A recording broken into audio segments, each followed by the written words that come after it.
You ask Tiger to calculate. This deals with linear inequalities with one unknown. The final result is a greater than 5. Let's solve it step by step. Group all constants on the right side of the inequality. Subtract 5 from both sides.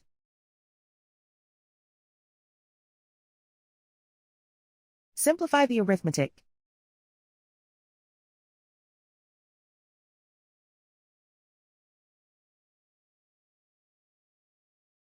Isolate the a. Divide both sides by 7.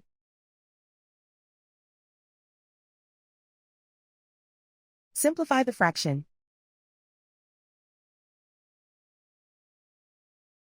Find the greatest common factor of the numerator and denominator.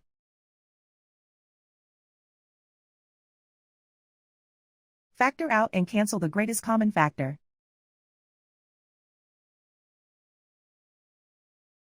Plot the solution on a coordinate grid.